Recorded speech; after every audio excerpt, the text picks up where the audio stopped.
Kabupaten Mamasa adalah rumah sumber kehidupan bagi masyarakat, merupakan menara air bagi beberapa kabupaten di sekitarnya.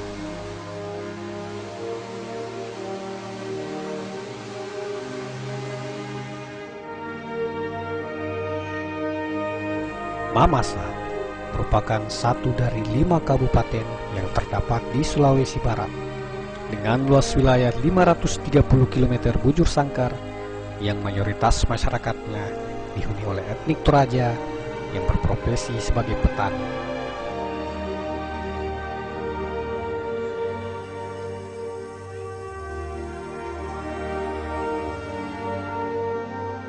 Wilayah Kabupaten Mamasa pada umumnya adalah pegunungan. Terletak di hulu beberapa daerah aliran sungai besar yang mengalir ke Kabupaten Nrekang, Kabupaten Pindrang, Polewali dan sekitarnya. Kondisi ini menjadikan Kabupaten Mamasa memiliki peran penting sebagai daerah tangkapan air, sekaligus memberikan tanggung jawab besar kepada masyarakat untuk terus melestarikan sumber mata air yang ada.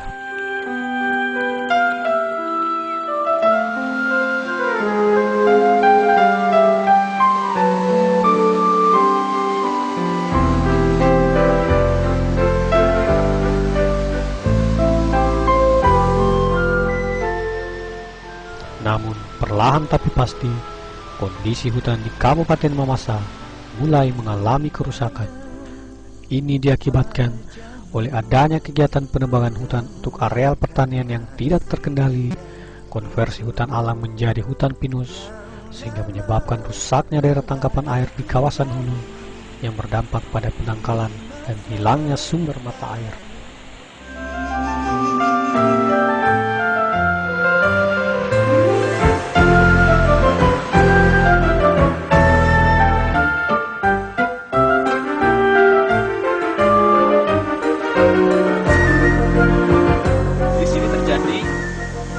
Perladahan berpindah dan mereka menanam kopi, dan karena perladahan berpindah tadi hutan-hutan alam ditebang, akhirnya hutan rusak.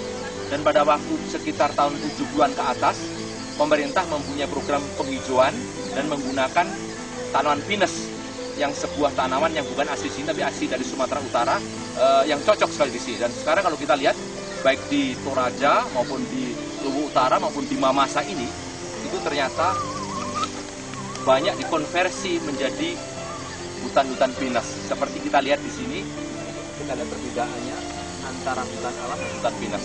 Dan nanti sebagian ke atas, hutan alamnya sudah hilang semua dan diganti oleh pinus. Pinus itu daunnya daun jarum, dan daun jarum itu mempunyai transpirasi yang lebih tinggi daripada daun lebar. Sehingga dengan demikian, pinus mempunyai konsumsi air yang jauh lebih tinggi daripada hutan alam. I think that most of the problems I see here are basically man-made. They are created by human beings who have been seeking a kind of a living, you know. Okay. Everybody has to live, and people here, they're doing what they know best, agriculture. So they clear the hills, and very often they clear the natural forest away, and that is to open up land for agriculture or for grazing. But unfortunately, it also opens up for the rain, for erosion, and gradually the soil is lost. It goes down and it comes out with the river. And when the soil is lost, the soil is very poor that is left, so they start planting pine, and that just makes it worse.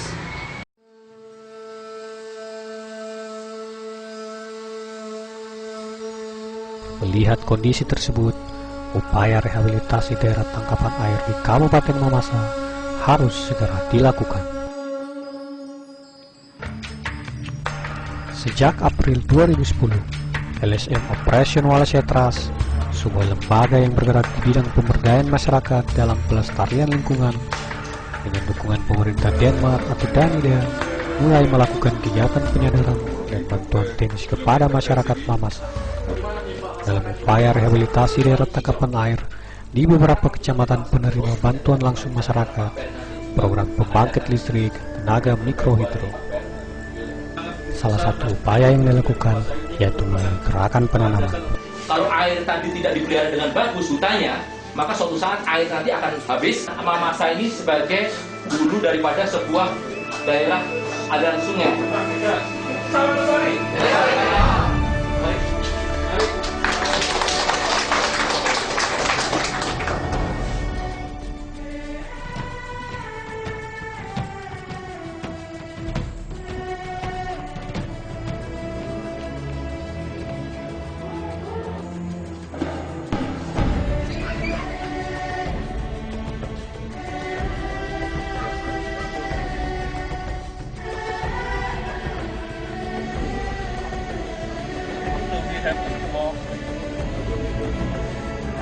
One week already germinate. It comes already inoculated. Yeah.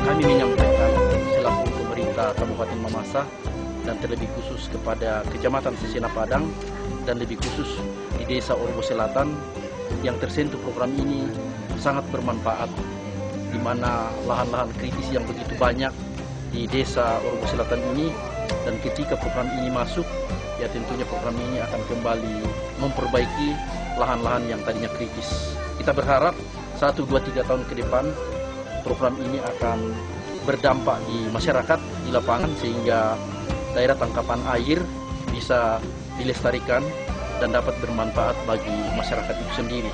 Setelah adanya nih perdamaian, kami sudah bersyukur karena kami masyarakat seakan-akan merasa memiliki. Iya. Jadi itu saja kuncinya, Pak, karena dulunya sudah dari tahun 2005 ini itu bibit didatangkan, Pak. Iya. Sementara sekarang karena diadakan pembibitan di sini, kami kira sudah bisa, ini tinggal kami pelihara, Pak. Sehingga dengan kehadiran program LMT ini akan bisa membantu masyarakat. Oleh karena itu, selaku wakil masyarakat dan juga daerah sangat mengharapkan kalau bisa program ini berlanjut. Terjadi kerusakan lingkungan di masa karena ada kebutuhan daripada masyarakat yang begitu enorm.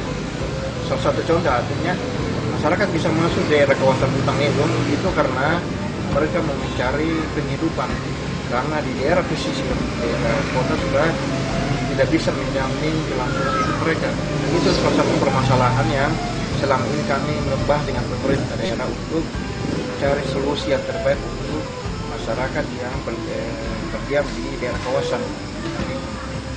Well, I think that the most important message to the communities is that they have to start thinking about tomorrow. They have to start planning a little bit what they're doing, because what they're doing at the moment is not without consequences. They can already see the consequences, and if they continue what they're doing, eventually there will be no agricultural land. They will not have any possibilities for growing crops anymore or for grazing their livestock, and they will have to move. So if they value their areas, I think they have to start thinking about how can they protect what is left. What I'm talking about is stop cutting down the last remnants of the natural forest. What I'm thinking about is stop cultivating on the very steep slopes. To sit together as a community and decide which of the areas we have in this village are good, are suitable for agriculture, and which should only be for forestry, which can be used for livestock and so on. And then start maybe to make together with the Paradesa to make some Peraturan Desa, so that everybody understands this is what we have to do. This is how we are going to move from this situation today until a better situation in the future.